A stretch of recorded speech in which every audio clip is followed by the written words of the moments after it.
Bread chicken pakora তো আপনারা প্রায় বাড়িতে বানিয়ে থাকেন, তবে আজকের চিকেনের পুরটাকে একটু স্পেশালভাবেই বানিয়ে নিয়েছি। তাই আপনারা পুরো ভিডিওটা দেখলে এটা কিন্তু খুব সহজেই বুঝে যাবেন।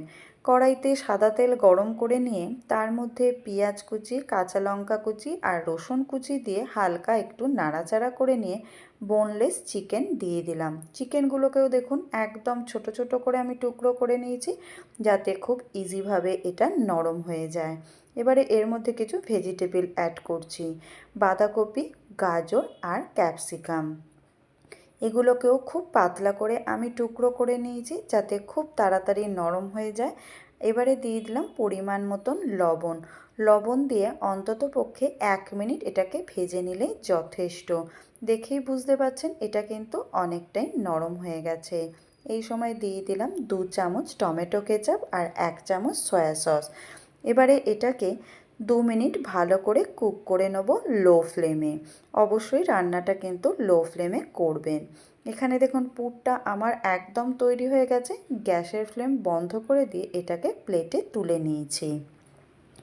এখানে ব্রেডের পিসেসগুলোকেও ছুরির সাহায্যে আমি ট্রাইঅ্যাঙ্গেল শেপে কেটে নিচ্ছি, কারণ ট্রাইঅ্যাঙ্গেল শেপেই আজকের আমি পকোড়াগুলো বানিয়ে নেব। এবারে দেখুন এক একটা ট্রাইঅ্যাঙ্গেলের উপরে পুরটাকে দিয়ে দিচ্ছি, দিয়ে আর একটা ট্রাইঅ্যাঙ্গেল শেপ এর ওপরে দিয়ে চেপে বসিয়ে দিচ্ছি। সব ব্রেডগুলোর ওপরেই একইভাবে আমি পুর দিয়ে এইভাবে চেপে বসিয়ে দিচ্ছি। সবগুলোই আমার এখানে তৈরি। এবার একটা ব্যাটার তৈরি করে নিচ্ছি। নিয়ে নিচ্ছি 1 বাটি বেসন, পরিমাণ মতন লবণ, হলুদ গুঁড়ো, লঙ্কার গুঁড়ো, আর দিয়ে দিচ্ছি অল্প সামান্য একটু ঠান্ডা জল। এটাকে একটা থিক ব্যাটার তৈরি করেছি, এটাকে কিন্তু পাতলা বেশি করবেন না। এবারে ব্রেডগুলোকে বেসনের মধ্যে ডুবিয়ে নিয়ে গরম তেলে মিডিয়াম ফ্লেমে আমি এগুলোকে ভেজে নেব।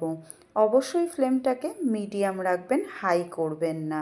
এখানে দেখুন এক পিঠ আমার ভালো করে ভাজা হয়ে গেছে, অপর পিঠ একইভাবে উল্টে ব্রাউন করে ভেজে নিচ্ছি। সব পকোড়া একদম তৈরি হয়ে গেছে। আমি এক এক করে কড়াই থেকে তুলে সার্ভ করে নিলাম প্লেটে। দেখেই বুঝতে পারছেন কতটা পারফেক্ট হয়েছে।